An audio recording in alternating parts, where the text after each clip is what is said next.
Welcome everybody, this is Sabrina. Welcome to my channel. Today I made a video on on shading and I did some today in history, fun facts, and I drew a vase. So I hope you enjoy it. Thank you so very much for checking it out, and I'll see you later. How I do shading, and so I thought I would draw an example. I have actually made a few examples, but today's example is a vase. And so I'm going to show how I draw a vase and then how I will shade it with colored pencils. Colored pencils are not the easiest medium for shading because they are in color. The easiest way to do shading is to do it in black and white first. But this is pretty simple, or at least the way that I approach it is pretty simple. And so I thought I would still show it. And then I have a future video coming up that'll have shading with additional colored pencils, but on more of the topic that was requested. And so for this one, I took the colors. I started with the color blue, and I go on the outside first because the outside is going to be the darkest side of the image. And so anything that's facing away from the eye or anything that has a curve to it will always be darker on the outside depending on the light source. And so if the light source is coming in front of it, then the edges that turn away from you will be darker.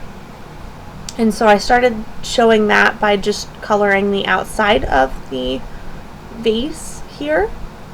And so you can see that happening now. I'm going through with green or a blue, and I'm coloring the sides that I think will be darker. This also happens with any lips that'll be on the shape that you're coloring, and it is subject to how the form itself moves. For this simple of a vase though, I just decided to use the foot of the vase as a darker color because I assumed that the vase itself was turning or was ballooning out, and that anything under the lip and then the feet, like the foot of the base of the vase, the foot of the vase will also be darker. I've decided that I'm going to add some more colors here, and so what I'm doing here is I'm just coloring the whole thing in now at this point because I had to get a base color down. And so I just went through and was like, let's get this color. I did try to go very light with it because I still wanted to have the opportunity to go darker and not start out too dark, because you do want to have highlights on the shape that you're doing. And it's alright if you get it wrong, or if you mess this up, or if you just kind of make it up as you're going along, because the human eye does correct a lot of things, and you never know, the vase that you're drawing or whatever it is that you're drawing could be weird. So I believe I was watching YouTube. You can see it in that. That's so funny. I think I was watching the Resident Evil 8 playthrough because that game just came out and it looks pretty cool, but I don't know for sure if that's what I was doing. But here I am back at the shading that's going on. Once again, I'm going through the sides and just darkening those up first, and then I do add some additional colors to the sides of the vase as well, because you can always darken with other colors, or you can always enhance the color of whatever it is you're drawing by adding other colors. That's one thing I like to do. I like to add colors that may not necessarily match. Though I did stick with, I think, blues and maybe purple.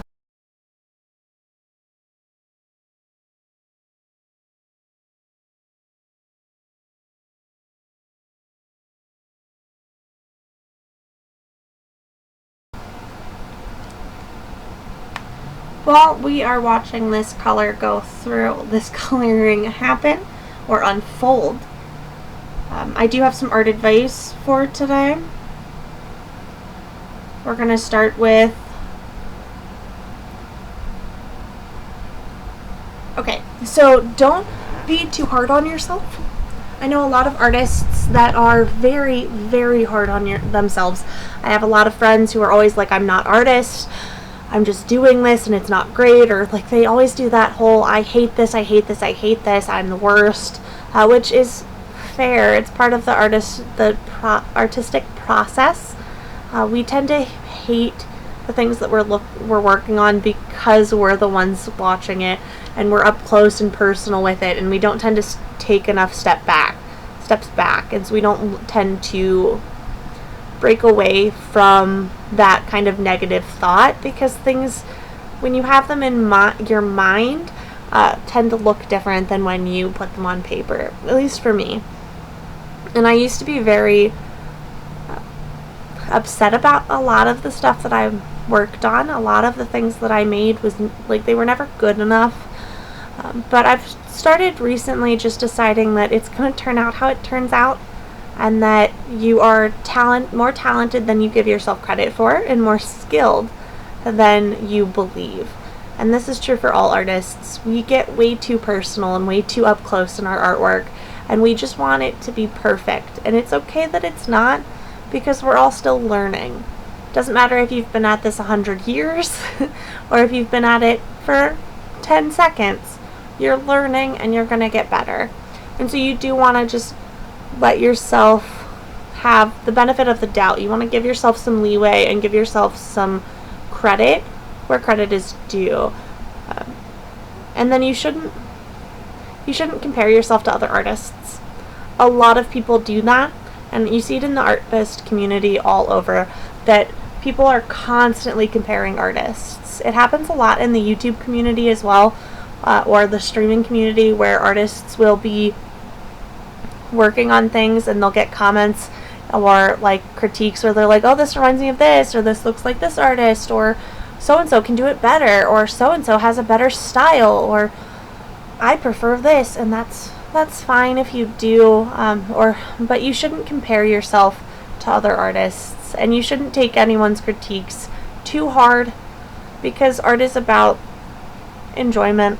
Art is about creating and creative release. And for a lot of creators in the public eye, we're just creating to express, and so we're not really creating because, like, we're not creating to be perfect. For this piece specifically, I know this isn't it's not the best. It's not going to be perfect. And a lot of my artwork that'll be on this channel is not going to be perfect, because it's here for instructional purposes, or just because I had time to sit down and draw. And so not everything's going to be perfect, and that's okay. And I don't really mind. I personally don't care if you compared me to other artists, but I know that we shouldn't compare each other to other artists, and we shouldn't compare skills, because style doesn't necessarily make the skill. If you look at famous artists like Picasso and other artists, where they took style and they created things that people look at and say, oh, my 7-year-old could do better. That's not necessarily true, first of all. Second of all, Picasso and other artists mastered their skills and decided to go in a different way. And that's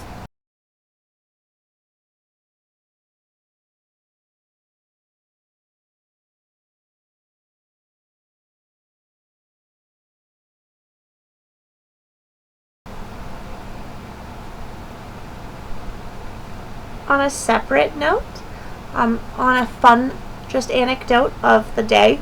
This day in history, separate but equal, was ended, which was the Brown versus the Board of Education. Was ruled that that's not cool, and that the separate but equal law as well was that was unconstitutional, and so that was ruled that it was unconstitutional. Additionally, The Wonderful Wizard of Oz, the first copies were printed, though it did not go into full distribution until September. The first artificial liver was used to keep a person alive. That's pretty cool. And then that was 1993.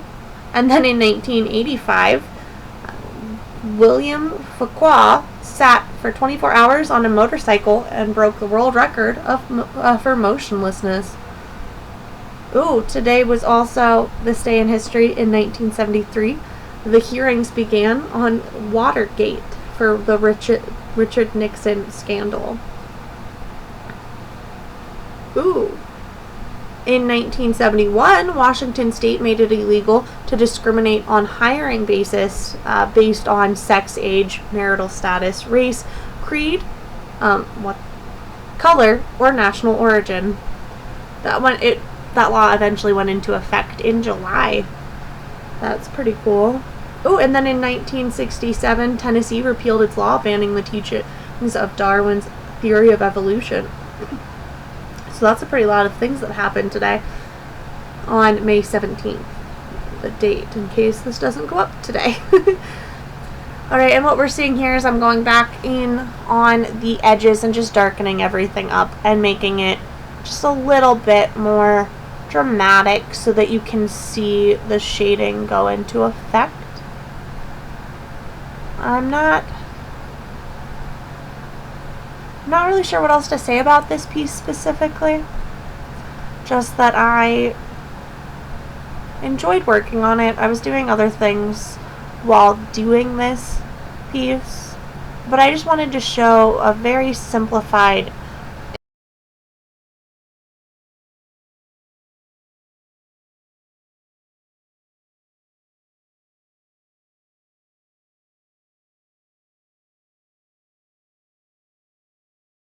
Alright, so I hope this video was very helpful. If it wasn't, at least I hope that it was entertaining and that you guys enjoyed my facts of the day, or this day in history. I know that's not really related to the video, but I just thought it was something fun, and I had nothing else to talk about. I do want to thank you so very much for watching this video and for joining me today. Please like and subscribe. Comment down below if you'd like to see anything in future videos, or if you have any questions or requests. I'd be more than happy to get to them. Follow me on my social media and check my family out on their social medias, which will all be linked in the description.